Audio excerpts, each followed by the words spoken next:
سلام، امیدوارم که حالتون خوب باشه و همیشه سر حال باشین. بنده بهنام علمشایی هستم، مدرس و طراح وب. از چنل آموزشی ارور لاور در خدمت شما عزیزان هستیم. با قسمت 16 و ادامه تیکتینگ از پروژه اسکول منیجمنت در خدمت شما عزیزان هستیم. خب بریم به ادامه موضوعاتمون بپردازیم و اینجوری میکنم میره بالا و ببینیم که چه چیزهایی رو باید خدمت شما عزیزان بگیم. خب من اینجا دوستان عزیز اسکول منیجمنت دسکتاپم چقدر شلوغ شده خدایی.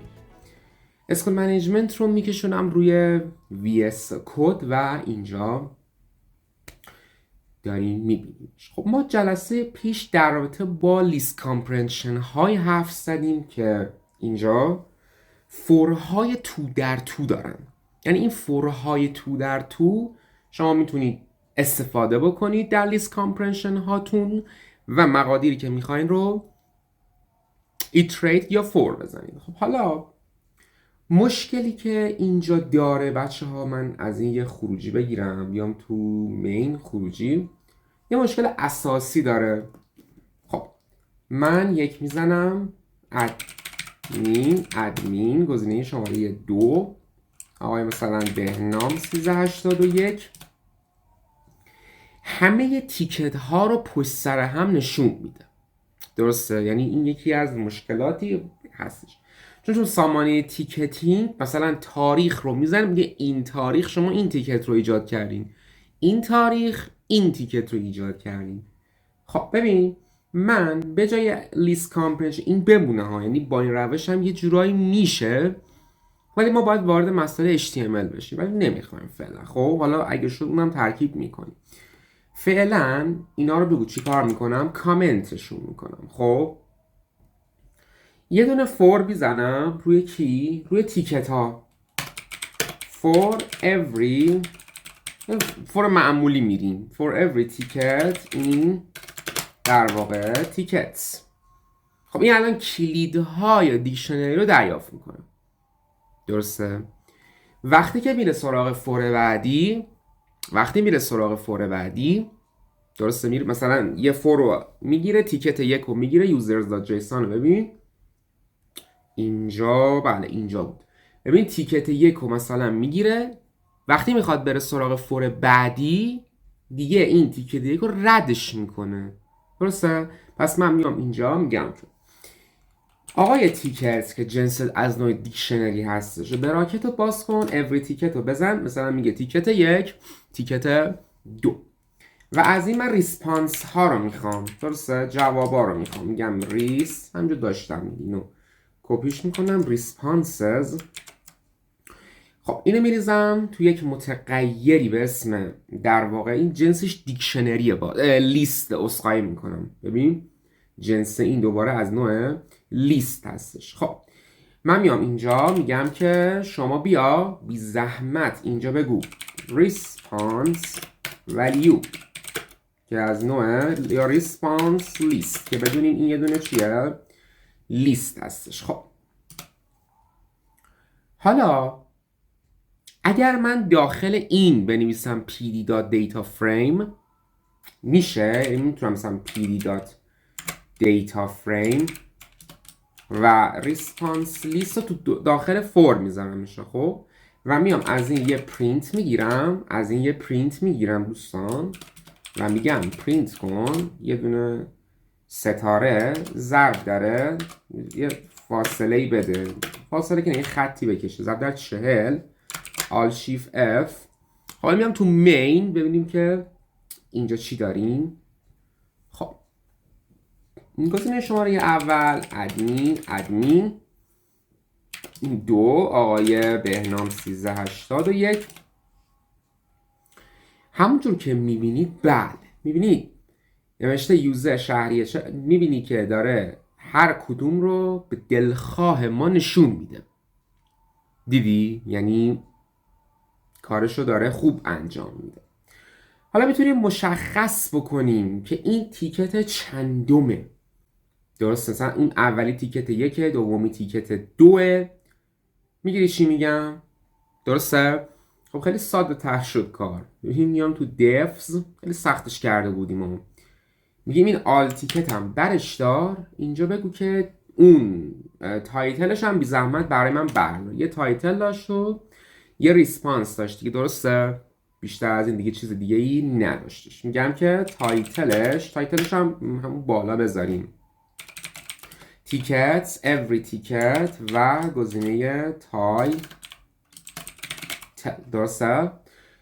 بیاد پرینت بکنه تایتلش رو و بعد یا پرینت کن تایتلش رو، بی زحمت تایتلش رو برای من اضافه بکن. یا تایتل و یه دونه اینجا یه متنم میذارم، میگم که تایتل 2 نقطه یه دونه اینجوری کاما آل شیفت اف. بعد وقتی میخوای این کار انجام بدی یه بک اسلش ان هم بذار. میتونی آیا یه اف استرینگ میشه گذاشت اینجا، اف استرینگ و اینا رو بر میدارم، میگم که در واقع یه ستاره اینجا میخوایم یه عملیاتی رو انجام بدیم. میتونم بگم ضرب در 40، اینجوری میتونم رفتار بکنم unpack operations not allow this context. خب اوکی، همونجوری بمونه. قبلش منتها یه دونه اینجا میذارم، پس میگم print کن \n و print کن \n. درسته؟ اینجوری. خب چون هر تیکتی هم تاریخ خودشو داره، همون تایم استمپ یه دونه ستون براش بذاریم خوبه. اوکی، میگم یک ادمین درسته، گزینه شماره 2 بهنام 1381. بله همونجور که مشاهده میکنید، من اینه کم بزرگترش کنم، همونجور که مشاهده میکنید این کار داره انجام. تایتلش مانیه، این تایتلش کلاسه و از این قبیل. این 0 و 1 هم میتونیم تغییر بدیم دیگه، بگیم آقا تیکت 1 تیکت مثلا 2. اینو چی بود؟ df.index بود دیگه، یادتون دیگه. ببین دیگه وقتی اینا رو شما شروع میکنید دادن یادشون میگیری. این میزه تو df و میگی که df. اگر اشتباه نکنم اینجا پرانتز رو برش دارم، میگم چی؟ df. چی؟ index. بله، یه دونه لیست کامپریشن میذارم، میگم که for در واقع every item in df. به ما ایندکس رو چطوری تغییر میدادیم بچه ها؟ اینجا میتونستیم رنج لن بذاریم به اندازه این رنج لن تیکت ها. درسته؟ البته این به اندازه چیه؟ در واقع به اندازه ریسپانس هاست. پس اینجا دیگه تیکت نیست، میگیم ریسپانسز لیست. درست، به اندازه اعضای درون آیتمشه. میگم آره دیگه، ببین ریسپانس لیست آره دیگه. یه لحظه ملکوتی شدم، از اون فاز دور شدم، یه لحظه تفکرم رفت. اصلا دیدین بعضی موقع کد نویسی اینجوری میشه آدم. خب میگم اف استرینگ تیکت، آره دیگه مثلا بگیم تیکت آیه به علاوه 1، چون این از 0 شروع میکنه، آیی که نیست. اینجا بگیم every item دوستان عزیز. خب یه خروجی دوباره از کار من بگیرم، میام اینجا میگم گزینه شماره 1 ادمین 2 آقای بهنام 1381. تایتل مانی پرینتش نگرفتیم. خب منطقی بود، یادم رفتش. منطقیه، پرینت کن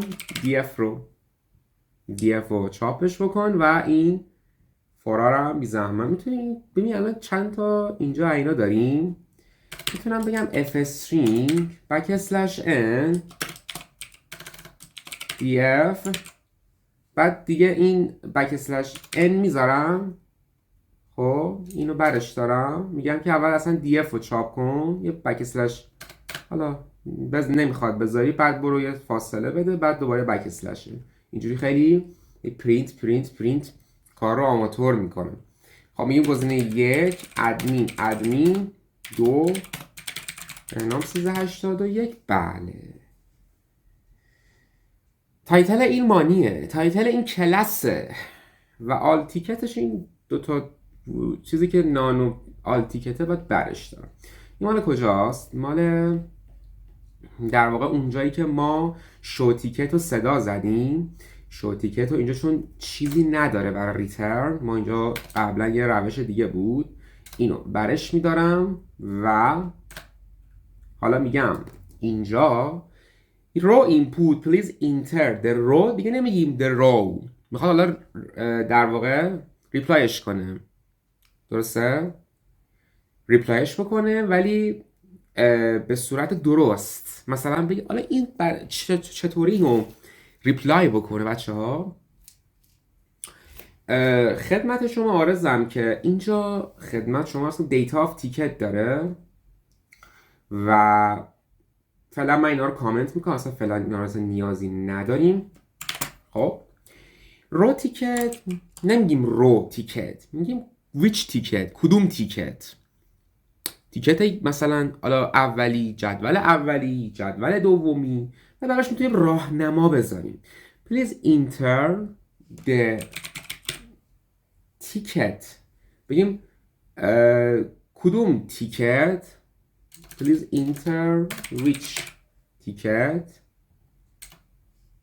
کدوم تیکت رو میخوای. اول ریپلای کنی. این آفش رو من اگه اینو برش دارم اذیت میکنم. خب which ticket that you want to reply. خب ما میتونیم مؤلفه بذاریم. نگاه کن الان هر کدومش رو نشون دادیم. مثلا این ریسپانس 1 رو نشون دادیم، ریسپانس 2 رو نشون دادیم، الی آخر میتونیم بگیم کدوم تیکت رو میخوای. در واقع میتونیم T1 T1 T2 حالا اینجوری میتونیم بذاریم، یا مثلا برای راحتی کارش یا همون بنویسه تیکت 1. ولی ما برای راحتی کارش چون ممکنه تیکت ها خیلی زیاد بشه T1 T2 T3 میذاریم. T1 یعنی کل اینو میخواد جواب بده، T2 میخواد اینو جواب بده الی آخر دیگه. خب من میام توی defs اسمشو میذارم which ticket. خب توی اون دفاعی که اینجا نوشتیم میتونیم بنویسیم که کدوم در واقع تیکته. خب در کنار تایتل میتونیم یه دونه کاما میذارم. خب یه کاما میذارم، بعد میگم که تیکته، یه دونه آکولاد بازو بسته میذارم و میتونم اینجا بگم آقا کدوم تیکته. یا ما اصلا تو خود همین در واقع چی بچه ها تو همین یوزرز دا جیسون کلیدا رو داریم دیگه. اینا همین تیکت 1، تیکت 2، تیکت 3 همون every تیکت میشه. خب میتونیم یه بک اسلش n بزنم بیاد پایین دیگه. حالا اینجوری میگم، اینا بزرگ میتونم بنویسم تیکت در واقع یه دونه، حالا f string هم میتونستم بذارم ولی خب every تیکتش. خب الان دوباره تست بگیرم از این. بیا به ادمین راحت‌تر نشون میده. اینا رو میگم 1 ادمین گزینه 2 پوینت آف ویو آقای بهنام 1381. میگه تایتلش مانیه، تیکتش اینه. میبینی حالا این فاصله، دوتا فاصله هم که اینجا گذاشتیم خوب نیست. خب من برای که میگه بهترش بکنم، ببین یه اول دی اف رو نشون میده، بعد یه بک اسلش n داره. اینو دیگه نمیخواد دیگه چی، اینو نشون نمیخواد بدی. خب ولی اول کار اینجا هم یه بک اسلش n بذار، یا بک اسلش n بیا خط پایین دی اف بک اسلش n بعد خط رو بکش. اینجوری خیلی چی تمیزتر در میاد فکر میکنم. ببینم گزینه شماره 1 ادمینو آره دیگه، آره خدایش اینجوری تمیزتر در میاد. اول میاد تایتل و تیکت رو نشون میده، بعد تیکت های مربوطه رو به ما نشونش میده. درسته؟ خب کدومه؟ این تیکت 1 این تیکت 2. حالا گفتیم که مثلا میتونی بزنی T1 T2 اینجوری خیلی چی راحت تر میشه براش. هر کدوم که خواست میتونه جواب بده. اینو توی قسمت دفز، درسته که نه، تو قسمت مین چیه؟ منو توی اصلا میگم امروز ذهنمو دست دادم. پوینت آف ویو ادمین اینجا ویچ تیکت باید بریم تمام کلیدهای چی رو بگیریم؟ کلیدهای اون خدمت شما آرزم که تیکت رو دریافت بکنیم. خب من توی devs اینجا توی این تابع تیکت رو دارم که لود جیسون یه دیکشنری هستش. خب میگم که تیکت دات کیز، درسته، کلیداشو دریافت کن، یا تیکت 1، تیکت 2، تیکت 3. میگم اگر، خب ببین حالا یه ورودی میزنه، میتونیم براش هم راهنما قرار بدیم، بگیم که شما اینجوری وارد کنید T1 T2 الی آخر. خب اینجوری چی خیلی راحت تر میتونه قرار بده. خب حالا میگم که اینو بیا عوضش کن، بی زحمت بیا مثلا میزنه T1 T2 بکنش تیکت 1، بکنش تیکت 2، یعنی T1 رو تغییرش بده به چی دوستان؟ تیکت 1 و تیکت 2. خب ببین من نوتپد رو باز میکنم، اینو من خب یکم بزرگترش بکنم، T1 رو تبدیلش باید بکنیم به تیکت 1، یعنی بین T و 1 ما باید یه حروفی رو اینجا چی قرار بدیم. خب پس من میام اینجا میگم که which ticket خونه صفرمش رو دریافت کن. خب یه f string اصلا میذارم، چرا که نه. ببین f string تیکت which تیکت شماره صفرم که T هستش. خب I C E T تیکت. حالا which تیکت شماره 1، درسته؟ اینو دوباره بریز تو همون which تیکت، درسته؟ بریزش دوباره تو همون. خب اگر which تیکت در درونه تیکت داد کیز بود، مثلا بزنه تیکت 3، خب نیست دیگه. این کارا رو چی؟ انجام باید بده دیگه. میتونیم try except هم بذاریم، میتونیم همون try except که اینجا هست رو قرار بدیم. من این ترایه رو از حالت کامنت در میارم، اینجا میگم که برو در داخل اون تیکت. خب تیکت الان یه دیکشنریه، میگم دات گت بکن دیکشنری بود دیگه بچه. متد داریم توی دیکشنری به اسم گت.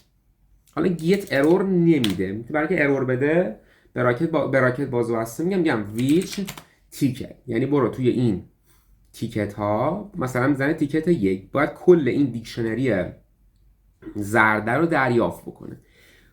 کدوم بخشش رو میخوایم؟ ریسپانس ها رو میخوایم دیگه، درسته؟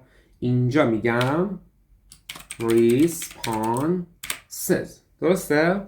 responses و اینو بریزش توی متغیری به اسم all responses. ولی اگه نتونستی همون کی ارور دیگه، بله، میگیم که این which ticket not valid وجود نداره. خیلی عالی و کارآبی انداز. و دوستان عزیز حالا رفتیم گرفتیم دریافت کردیم، دوباره باید یه یوزرش که ادمینه مسیج بگیریم، تایم استمپش هم که الان دیگه اضافه کنیم به این لیسته، درسته؟ یعنی من میام اینجا دوباره یه مسیج دریافت میکنم، میگم که input please enter your message to reply، درسته؟ دوباره دیکشنری میسازم، میگم که یوزرش چیه؟ ادمینه، ادمین داره جواب میده دیگه، درسته؟ دیگه چی؟ یوزرش ادمینه، بابایا مسیجش متغیر مسیج هستش، آل شیف F و یه دونه هم چی داره؟ تایم استمپ که تایم استمپ گفتیم دیت تایم dot now. درسته؟ خب .strf time باعث شده که تبدیل بشه به رشته. ما اینو تقریبا زده بودیم. من اینجا strf time رو جستجو بکنم اینهاش. میبینی؟ حالا جلاری دیتش کرده بودیم. همینو کپیش میکنم. اینو میبندمش. کجا بود دقیقا؟ سابمیت تیکت، شو تیکت، همین این پایین بود اینجا. اینو اینجا پیستش میکنم. خب و یه دونه پرانتزم اینجا میبندم. خیلی هم عالی. حالا اینو باید اپند کنه به اون مسیج. میگم مسیج دات اپند کن این دیکشنریه رو. درسته؟ این دیکشنریه رو به اون لیست اپندش کن. اینجا میگم اپندش کن بی زحمت. آها دست در نکن. خب حالا برای اینکه اینو سابمیت بکنی و یه دور دیگه اینو چیکارش کن؟ ریدامپش کن. ریدامپش که بکنه کار تمومه دیگه.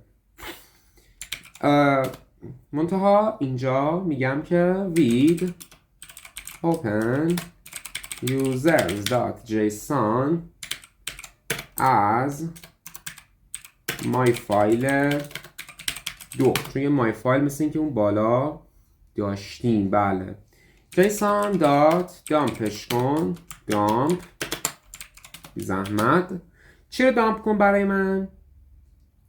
اون در واقع ببین الان اینو اینجا اینو اپندش کرده. خب اپندش کرده و میگم که بیا لودد جیسون رو برام یه بار دیگه میگم لودد جیسون مای فایل شماره 2 بره ببینیم اضافه میکنه یا نه. خب در نهایت یه پیامی هم به ادمین نشون بدیم. return کن your reply to which ticket fstring which ticket successfully to confirm. خب این است. حالا بریم از main.py خروجی بگیریم. کار رو با هم مشاهده بکنیم دوستان عزیز. خب اینجا میگم که گزینه شماره 1 ادمین گزینه شماره 2 آقای نام 1381 کدوم رو میخوای انجام بدیم؟ همون تیکت 2 میخوایم جواب بدیم. تیکت 2 Please enter your message to reply. میگه شروع کلاس کیه؟ میگم که مشخص میکنیم یه اینتر میزنم. میدونستم ارور داریم. attribute error str object has no attribute append. خب من بیام توی این users.json. خب من بیام تو defs ببینم مشکلش چیه. آها مسیج نه all. مرسی از آقای پایتون. all response dot append بکن این چیزی که اینجا برای ما مشخص کردی. خب میام توی main.py یه خروجی از کار میگیرم. 1 ادمین 2 آقای بهنام 1381 تیکت 2 T2 اسخای میکنم. اینم از سری زدن مشکل ما دیگه. 1 ادمین 2 T2 مشخص میشه. یه رول دیگه داریم میگه که مودشو نذاشتم رو W باشه. اذیت نکن ما رو. اینجا میگم مودت روی W باشه. درسته؟ مودت روی W باشه. خب الان چیزی اینجا اضافه نشده. خب میام تو می بذارید یه نگاه دیگه بندازم. مودش W دیگه قاعدتا باید درست باشه. یه خروجی بگیریم و فکر میکنم دیگه کار تمومه. 1 بهنام 1381 رو میگم T2 مشخص میشه. اینتر رو میزنیم. خب حالا ببینیم که آیا این کار رو انجام داد یا نه. میام توی users.json یا alt shift F میزنم، میام بالا. بله میبینیم ادمین میتونه ریپلای کنش، میتونه جوابش بده. خب حالا بریم در واقع قسمت های دیگه. ببینم ادمین که این بود. حالا من 5 اگزیت رو میزنم. آقای بهنام 1381 پسوردش که 1 2 3 4 بودش میخواد کانتکت کنه ویت ادمین. خب اما آیا میتونه تیکتاشو ببینه؟ ببین اینجا یک باگی که داشتیم همین بود، این که یه please enter your title of ticket ممکن اصلا بخواد یه کار دیگه بکنه، بخواد تیکتاشو ببینه یا تیکت جدید اضافه بکنه. اینا رو باید مشخص بکنیم. خب بریم برای یوزر این کار رو انجام بدیم.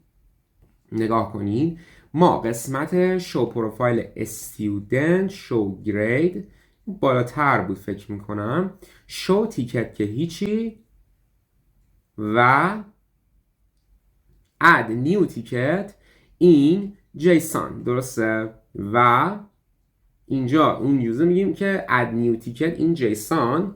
خدمت شما عرض بکنم که خب اینجا داره مثلا پیغام میگیره. پیغام اینپوتش رو کجا داره میگیره؟ ببین این add new ticket رو کجا صدا زدم؟ تو 2 جا صدا زدم. یکی اینجاه تو submit ticket و خدمت شما عرض کنم مسیجش هم که اینه. یه دونم اینجا صدا زدم که برای اینه. مسیجش رو کجا گرفتم؟ اینجا گرفتم توی submit ticketing. من سرچش بکنم submit ticketing. بله خب اینجا باید قبلش ما اینپوت بگیریم. حالا این submit ticketing کجا صدا زده شده؟ تو منو، تو چوز شماره 4. این دوتا اینپوت رو گرفتیم، پس اینا رو نباید اینجا بگیریم، اون پیغام ها رو باید اون ور بگیریم. ببین این دوتا پیغام رو میبینی اینهاش، این مسیجی که اینجا هست رو من اینجا اینو کامنت یعنی کاتش میکنم، مثلا کلن میبرمش تو کجا؟ تو مین. خب براش مشخص بکنیم که میخواد نیو تیکت کنه یا میخواد ریپلای تیکت بکنه. یا شو تیکت هم میتونیم حالا نشون بدیم، ولی شو تیکت میتونیم تو همون ریپلای تیکت بذاریم، میبینشون دیگه. میتونیم ازش سوال کنیم که حالا میخوای تیکتی رو ریپلای کنی یا نه صرفا میخواستی ببینی. خب و اینجا براش مشخص میکنیم و این اینتر مسیج و اینا رو هم کات میکنم دیگه. اینا رو اینجا نمیخوام، صرفا فقط اینجا مسیج رو میفرستم. خب میام این و این دوتا رو پاکش میکنم. این دوتا پاک بشه دیگه یه دونه مسیج داشتیم دیگه. میگم مسیج str درسته. میخواد حالا سوال کنه. اینجا سوال میکنیم اگر تیکت دیتا نان بود، یعنی باید من اینجا بیام ایف و السا رو مشخص کنم. خب اینجا مشخص کردیم اگه تیکت دیتا خالی بود. حالا اصلا اینجا کار نداریم، ما یه ایف برای مسیج میخوایم. اینجا زده بودیم ایناشو، ببین اینا رو زده بودیم. من اینپوت ها رو اینجا اضافه شو میکنم که از حالت سیو نرن. خب تو بگو خب ایف مسیج اینا رو اینجا، اینا رو کاتشون میکنم دوستان عزیز، میذارمشون اینجا. خب میذارمشون اینجا. میگم که ایف مسیج درسته 1 بود یا با نیو شروع شده بود، میخواد یه تیکت جدیدی رو اضافه کنه. این دوتا اینپوت رو میذارمش توی این اینپوت. پس من میام اینجا میذارمشون این تو. درسته. خب تایتل تیکت اینپوت. خب فکر میکنم این تیکت اینپوته، اینم تایتل اینپوته. حالا این تایتل اینپوت همون تایتل تیکت بودش فکر میکنم. من میذارمش اینجا و روی این که کلیک بکنم اینجا دادم تایتل اینپوت تیکت اینپوت، همون تایتل مد نظر دیگه. اینا آره تیکت اینپوت همون تایتل البته تیکت آره تایتل اینپوت همون تایتلمون بودش. خب حالا میام براش مشخص میکنم، میگم که اگر یعنی توی منو اومدیم دفو بستم اینجا توی سابمیت من بیارم اینجا بود. خب اگر نیو بود که این کارا رو انجام بده.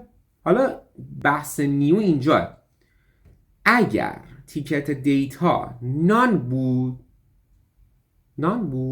اینجا اد نیو تیکت این جیسون رو صدا بزن و آیا اینا ساخت و کارش فرق میکنه.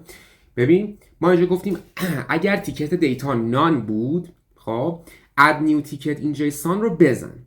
اینجا هم گفتیم دوباره اد نیو تیکت این جیسون رو بزن. هر دوش اومدیم لن گرفتیم از تیکت دیتا، لنش رو حالا لنش 0. این اصلا کلش مشخص میکنه، نیازی به این هم نیست. درسته؟ ببینید داره کدامون کوتاه‌تر میشه. این السم اینجا اگه هیچ کدوم از اینا نبود ریترن بکن please enter valid option. درسته؟ please enter valid option. ولی اگه ریپلای بود، حالا ریپلای باید بریم دوباره همین کارهایی که گفتیم و دوباره انجام بدیم. دوباره از همون ادمین کمک میگیرم، همونه تقریبا. خب حالا من دستی هم میتونم بزنم، مشکلی نداره. میگم برو تو در واقع تیکت ها رو گرفتیم، تیکت دیتا رو گرفتیم. میگم تیکت دیتا، خب ریپلای میخواد بزنه، باید همه دوباره به حالت پانداس نشونش بده دیگه. خب دوباره میگم for every، دوباره می‌نویسم که دوباره براتون تکرار بشه. خب تنبل منبلی نمی‌کنه، اینجا حالت توتریال و پروژه زدن داره دیگه. for every چی item یا تیکت این چی تیکت دیتا. الان هر کدوم اینا رو گرفته. حالا میگم برو تو تیکت دیتا every تیکت ریسپانس ها رو، اول تایتل ها رو بگیر، تایتل به کپی پیست کن. دیگه چی میخوایم؟ ریسپانس ها رو میخوایم. همین دیگه. این میشه تایتل مد نظر، این میشه ریسپانس در واقع لیست. اسمش رو گوش میدید ریسپانس لیست. خب حالا میگم pd.dataframe ریسپانس لیست رو میدم. درسته اینجوری بود دیگه. بالاش هم مشخص میکردیم، یه پرینت من اینجا میذاشتم، میگفتم که تایتلش اینجا دیگه اف استرینگ بذاریم دیگه، خیلی اینجوری نگیم. اف استرینگ تایتلش، میگم که تایتل. خب دیگه چی؟ اینکه کدوم تیکت هست و یه دونه اینجا میگم که تیکت every تیکت. درسته؟ every تیکت هستش.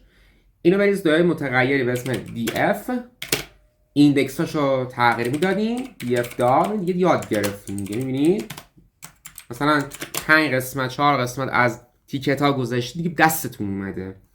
میگه آقا ایندکس یه لیسته for every میذارم دیگه for I این range len response لیست. پشت این میذارم یه اف استرینگ تیکت آیه به علاوه 1. اینم از این موضوع. خب و در نهایت میگم پرینت کن بکسلش اف استرینگ بکسلش ان df و بکسلش ان و پرینت کن چی رو؟ یه دونه استار ضرب داره مثلا 40. اینم از این موضوع. حالا براشون اینپوت رو قرار میدیم. ویچ رو کجا بود؟ به کنترل شیفت اف که بزنید در تمام برنامه میتونی این کار رو انجام بدی. میگی ویچ اسخایی میکنم تیکت اینا هاشش که اینپوتش رو میخوام اینه هاشش. ویچ اینپوت رو اینجا چی کار میکنم؟ کپی میکنم، میذارمش تو کجا؟ میذارمش توی دف مد نظرم و اسم اونم سابمیت تیکتینگ بود. اینجا میذارمش. خب حتی این باید بیرون فور باشه. درسته؟ بیرون فور باشه. اینکه خب کدوم تیکت رو اینجا شما میخوای و یک کم بزرگترش کنیم راحت ترش. خب حالا دوباره اینجا براش مشخص میکنیم try acceptش رو انجام میدیم. یعنی من میام توی مین، نه همون کنترل شیفت اف رو که بزنم این try accepتی که داشت، اگر من بزنم ترای، چند تا ترای داشتیم، یه دونه ترای یادم بیشتر نداشتیم. خب همینه دیگه، سعی کن اینا رو انجام بدی و به این صورت من اینا رو کپی میکنم. خوب بود براش تابه بزنیم ولی دیگه خیلی سخت نگیریم. میام اینجا و توی اینا به عهده خودتونه دیگه دوستان، میایم این ترای اکسپتشه، سابمیت تیکتینگ رو میخوام. خب اینا بذارمش اینجا که یه ارور دارم ترای جاش درست نیست. اینجوری میگم که چی کار بکن، ریپلاینا رو که گرفتیم، آل ریسپانس ها رو گرفتیم، اینجا اسمش تیکت دیتا، درست میگم؟ تیکت دیتا، ویش تیکت، ریسپانس ها، مسیجش رو گرفتیم آیا؟ مسیج تو بزن اینجا، یوزرش میشه دیگه، این دفعه یوزر داره جواب میده، مسیجش اینم جلال دیتش وید اوپن و بعد دیگه از این حرف. خب الان اینجا یه تستی بگیریمش، میام توی main.py، خب خروجی بگیریم. خب میام اینجا ببینیم که به چه صورت هستش. گزینه شماره اول آقای بهنام 1381 1 2 3 4. یه چیزی هم بگم تو ریپلای خب نشون میده دیگه، مثلا اینجا میزنم 4 کانتکت وید ادمین 2 ریپلای، اینجا الان همه تیکت ها رو بهش نشون میده که اون مشخص میشه داره میبینه. میبینیم داره میبینه و میگم که مثلا میخوام همین تیکت 2 رو جواب بدم، T2 میزنم یا حالا بزن چی؟ مرسی ممنون، درسته؟ حالا اینتر رو میزنم. خب میام توی خدمت شما عرض بکنم که users.json یا alt shift f بزنم. بله همونجور که میبینی مرسی ممنون اینجا چی کاملا واضح هستش. خب این از تیکت ها بچه ها. ببین الان ما حالت کلیش فعال، یه سری آیتم های دیگه میتونین اضافه بکنید که من دیگه از جلسه های آینده دیگه نمیام تیکت رو درس بدم دیگه، اینو فعلا اوکیش میکنیم تمام شد. خب فعلا گذر میکنیم، یعنی من میگم آقا چون دیگه خیلی زیاد شد، فکر کنم 4-5 قسمت از همین تیکت ها شد و کفایت میکنه. خب ما جلسه های آینده دوستان عزیز میریم سراغ ادامه، یعنی موضوعات دیگه این بخش و میخوایم بذاره کار رو جدی‌تر بکنیم. اوکی؟ پس حتما با ما همراه باشین و ویدیوها رو از دست ندین دوستان. خوشحال میشم که ویدیو رو لایک کنید، ما رو سابسکرایب کنید تو یوتیوب. اگه از آپارات میبینی کامنت بذار، نظر بده، ایده بده، من ایدهاتو حتما گوش میکنم. ایده بده آقا، بگو اینو اضافه کن روش، اگه جرأت داری اینو اضافه کن، اینو اضافه کن. مثلا حالا بعدا انشالله اگر شد من میگم دورهای زیادی میخوام تدوین ببینم، گرافیکیش هم بررسی میکنیم، حتما گرافیکی خیلی چیز خفنه. حالا نه پنل مدیریتی، پنل مدیریتی دیگه شاید زدیم. خب شاید یه پنل مدیریتی سازمانی زدیم، چون من یه بار زده بودم برای شرکت و کاملا اوکی هستش. اینم از این موضوع دوستان. امیدوارم که تا اینجای ویدیو لذت برده باشید. ما رو حمایت بکنید، ویدیوها رو پخش کنید، کانال ما رو معرفی بکنید. هزینه ارولابر از شما دریافت نمیکنه. خواستی حمایت هم بکنی یه لینک گذاشتم پایین، kafebede.com، میتونی برای من قهوه بخری، دونیت هم بکنی. اگه دوستم نداشتی که باز دمت گرم. خیلی خوشحالم که میتونم به مردم کشورم یاد بدم و هدف ارولابر اینه که بچه با پروژه یادتون بدم، این که شما حالا باید از یک پیش زمینه از پایتون داشته باشین، حالا زبان‌های دیگه که بعدا میخوام یاد بدم یه پیش زمینه از اون داشته باشین که بتونین ویدیوهای منو متوجه بشین. اگر پیش زمینه نداشته باشین نمیتونی بفهمین، متوجه نمیشی. خیلی هم میپرسن که آقا میتونی لینک گیت هاب این در واقع پروژه رو بدین؟ نه بچه‌ها نمیتونیم، چون اگر من میخوام لینک کلی این پروژه، اصلا من تا حالا نزدم این پروژه رو به صورت CLI، شاید باورتون نشه دارم همینجوری لایو میزنم. خب یعنی همینجوری ویژگی هی اضافه میکنم، یا قبل از تهش اینه که قبل از ضبط میگم خب چی بزنیم، اینو بزنیم، تهش همچین کاری انجام میدم. دارم دموی کلیش رو، ولی اون دموی کلیش در واقع خودم زده بودم قبلا و اصلا اینقدر فیچر نداره، ویژگی‌های کمتری داره. خب پس حتما با ما پیش بریم. پروژه میگم پروژه به صورت لایو بچه‌ها. من اینتراکتیوم باهاتون، به حالت اینتراکتیو دارم یادتون میدم. اصلا فرق میکنه این دوره، اصلا کلا چنل من فرق میکنه. اینجوری نیست که بخوام مثلا قبل چیزی تعریف کنم حالا بیام اینجا بزنیم، نه.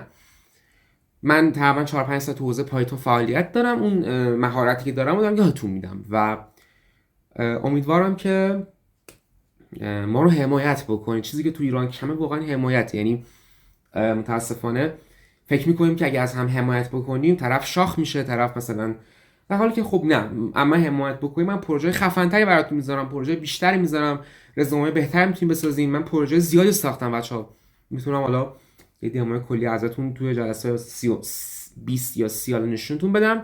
حالا نمیدونم تا اون موقع این جلسه ادامه پیدا کنه یا نه. خیلی هم پرسن چند قسمته، نمیدونم، حقیقتش نمیدونم. یعنی من همینجوری دارم هی فیچر اضافه میکنم. هر قسمتی که بشه ما قسمت میدیم تو یوتیوب، آپارات و به این صورت. خب خیلی ممنون که اینم باتری من داره لو میشه. خیلی ممنون که تا اینجای ویدیو با ما همراه بودین. تا قسمت های آینده همه شما رو به خدا بزرگ می‌سپارم. خدا نگهدارتون.